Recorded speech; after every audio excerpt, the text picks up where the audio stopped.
Yo, what's going on everyone? My name is Damien, also known as QB. How's everyone going today? Not wasting any time. Subscribe for NBA content, all my links to all my social media, Twitch, TikTok, Twitter, all that shit. Good shit is in the description down below. As we see a big time dunk from Jaden McDaniels to get Game 4 started of the Western Conference Finals between the Oklahoma City Thunder and the Memphis Grizzlies, and oh boy, this one was a banger. It's the closest game I've had so far between these two. I mean, it's been pretty one-sided either way. Whoever's won, obviously Minnesota's only won one game, and now the Oklahoma City Thunder are up 3-1. And it just sucks to see because the starting five besides from Jaden McDaniels tonight was an absolute shit show for the Minnesota Timberwolves. Julius Randle with only 5 points, also having 5 turnovers. At one point he had more turnovers than he did points. That is just ridiculous. Chet Holmgren was doing whatever the hell he wants, but we're talking more about the Minnesota Timberwolves at the moment, and the fact they got more bench production, probably the best bench production game in the whole entire playoffs, just to get blown by the starters not doing their job. And it's just scary timing if you think as well, if you're a Minnesota fan, because they've figured out Anthony Edwards, and this is scary. And we're only 16 points tonight, 38% from the field, 1 of 7 from downtown, which is just pretty disgusting. I mean, he has games where he just settles way too much from the 3-point line. Like, he's literally one of the best defenders, or not defenders, but slashers in the league.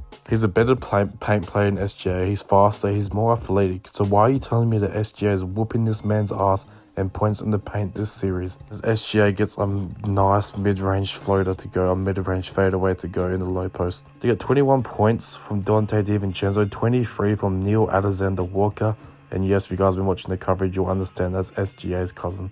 And I'm pretty sure they'll remind you about 20 different times throughout the broadcast. That is a nasty spin move dunk from Chet Holmgren.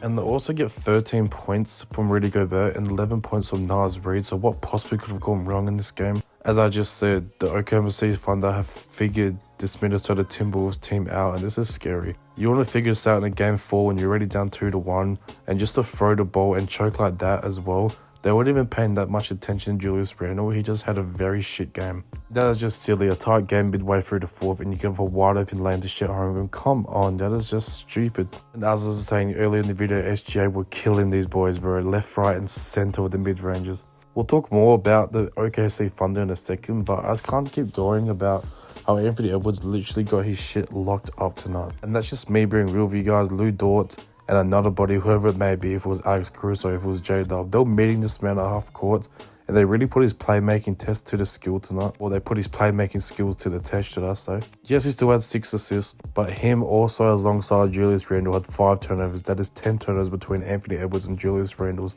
your 2 star players. And I'm not going to lie, it's not looking good, especially with the OKC Thunder have figured out a way to slow down Ants dramatically. Who knows, could have another game where he just hits 5 threes again, 6 threes, whatever it may be. But you see down here, gets to the clutch, Jaden McDaniels hits a massive shot right here.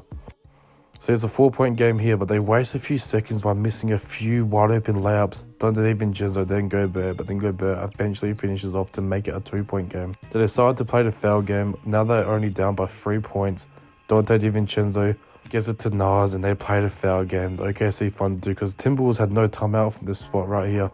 Right here, Alex Caruso plays that beautifully, fouls him right before he crosses half court. Especially with the range of this Minnesota team, you don't take those chances. Anthony Edwards has to miss the second one on purpose. SGA just chucks it. And a fan actually ended up catching this ball, which ends up fucking with the time a little bit. So they end up getting 0.3 on the clock, but J-Dub just snatches that in Cole's game.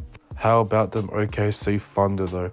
OKC fans, get in the comments down below. Let me know how you're feeling. You guys are 1 game away from the NBA Finals. Shai Gilgeous-Alexander, this man shut up those talks real quickly about him being the most undeserving MVP and drops a damn near 40-point triple-double. 40 points, 9 rebounds, 11 assists if you don't mind. Any second option may be the damn near best second option in the playoffs so far. Well, not so far, but he definitely looked like it tonight. J-Dub, Jalen Williams with a 34-point game.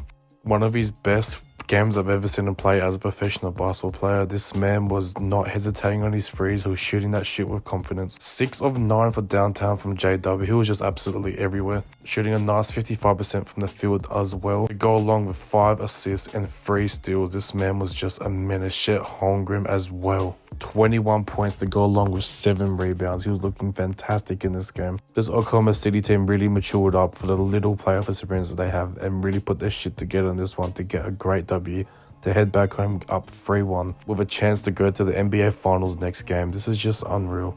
I mean, not unreal because they've been statistically probably the best team in the NBA this season, and obviously one of the best defensive teams we've seen in the modern era. But this is why I really like their chances. I really do think they're gonna win they're gonna win a championship. It's gonna be everyone on the roster's first championship other than Alex Caruso. But it's going to be very interesting to see what happens tomorrow at Indiana in the next game. I will be here to give you guys a coverage in that game. Because if they go up 3-1 as well, I feel like it's pretty much wraps. We will be seeing an OKC versus Indiana series, but we just don't know what's going to happen. Get your popcorn ready because we've got a few days coming up of entertaining NBA basketball. This has been your boy QB. Thank you so much everyone for love and support, and I'll see y'all very soon. Peace.